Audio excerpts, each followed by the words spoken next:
What if I told you that the United Kingdom, the land of kings and queens, castles and crowns, could have been something entirely different? What if, instead of a monarchy, Britain had become a republic, a nation without a royal family?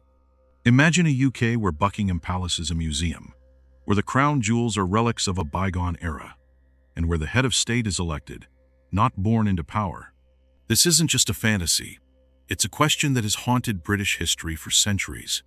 From the English Civil War to the rise of republicanism in the 19th century, there were moments when the UK stood on the brink of becoming a republic. But what would that have meant for Britain's identity, its economy, and its place in the world? And what would it mean for the UK today?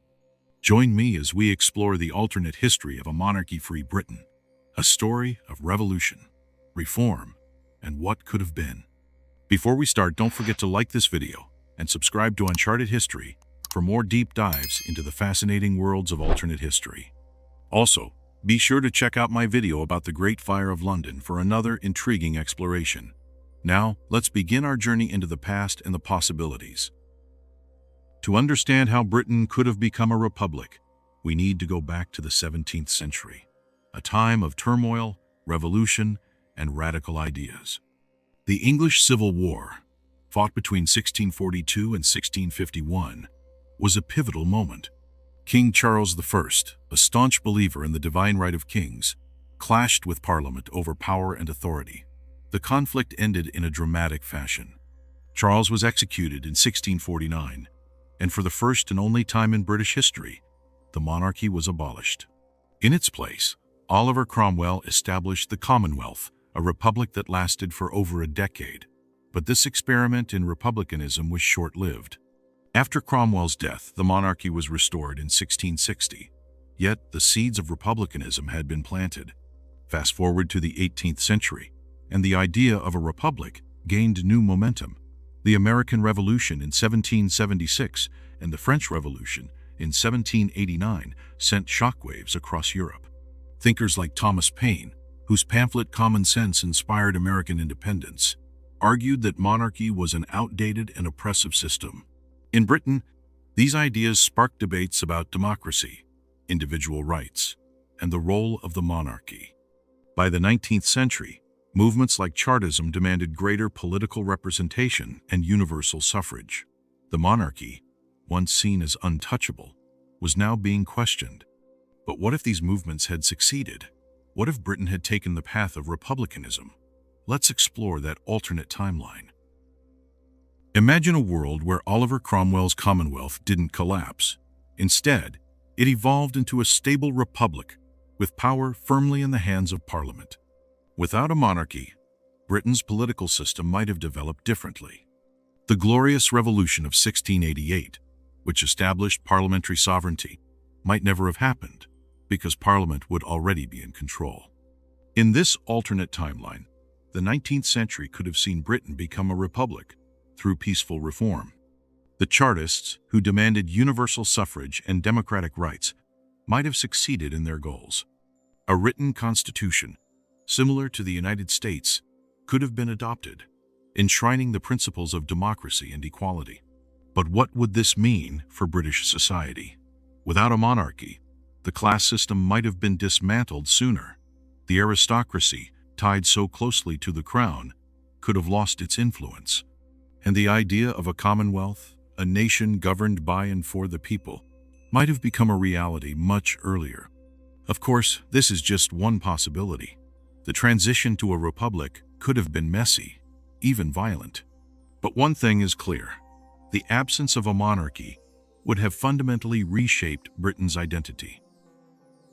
Now, let's consider the cultural impact of a republic in Britain. The monarchy has long been a symbol of national unity, tradition, and continuity. Royal events like coronations, weddings, and jubilees are deeply ingrained in British culture.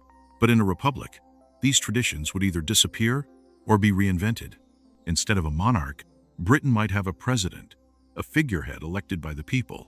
National holidays and ceremonies would reflect democratic values rather than royal heritage. The Union Jack might even look different, with symbols of monarchy replaced by emblems of republicanism. Socially, the absence of a monarchy could have accelerated the push for equality. The class system, so closely tied to the aristocracy, might have been dismantled sooner. Movements for women's rights, workers' rights, and racial equality could have gained momentum earlier, inspired by the ideals of republicanism. But not everyone would welcome these changes. For many, the monarchy is a source of pride and identity. Its abolition could have led to a crisis of national identity, especially in a country as steeped in tradition as Britain. The question is, would the benefits of a republic outweigh the loss of these cultural touchstones? Let's talk money. One of the most debated aspects of the monarchy is its cost. Critics argue that the royal family is a burden on taxpayers, with estimates suggesting that the monarchy costs up to £510 million annually. In a republic, these funds could be redirected to social programs, infrastructure, or education. But it's not that simple. The monarchy also generates significant revenue through tourism. Buckingham Palace, Windsor Castle, and other royal landmarks attract millions of visitors each year. Without the monarchy, would these sites lose their appeal? Or could they be repurposed as museums, maintaining their economic value? On the other hand, transitioning to a republic would come with its own costs. Establishing a new head of state, rewriting the constitution, and restructuring government institutions would require significant investment.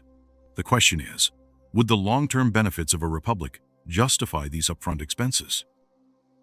Now, let's look beyond Britain's borders. The monarchy has played a key role in the UK's international relations. Royal visits and diplomatic engagements have helped maintain Britain's soft power and global influence. But in a republic, this role would fall to an elected president. Would a Republican Britain have the same diplomatic clout? The monarchy's historical ties to the Commonwealth could be particularly affected. In recent years, countries like Barbados have removed the British monarch as their head of state, signaling a shift in the Commonwealth's dynamics. A Republican UK might accelerate this trend, leading to a reimagining of Britain's global role. At the same time, a republic could present new opportunities. A democratically elected head of state might better reflect modern British values, strengthening ties with other democracies. The question is, would the loss of the monarchy's symbolic power be offset by the gains of a more democratic and accountable system? Today, the debate over the monarchy's future is more relevant than ever.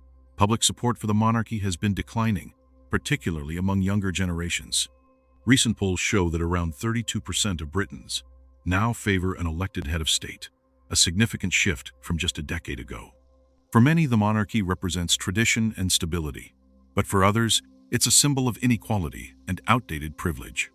The rise of movements like Republic, which advocates for an elected head of state, reflects this growing sentiment. As Britain continues to grapple with questions of identity, equality, and democracy, the monarchy's role will remain a contentious issue. Could the UK one day become a republic? And if so, what would that mean for its future? So what if Britain had become a republic? From the English Civil War to the rise of republicanism, there were moments when history could have taken a different path.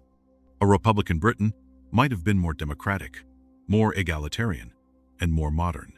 But it also would have lost a key part of its identity, the monarchy that has shaped its culture, economy, and global influence for centuries.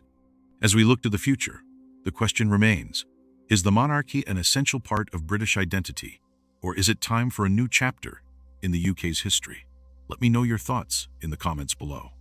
And if you enjoyed this journey into alternate history, don't forget to like this video and subscribe to Uncharted History for more fascinating explorations of the past and the possibilities. Thanks for watching, and I'll see you in the next video.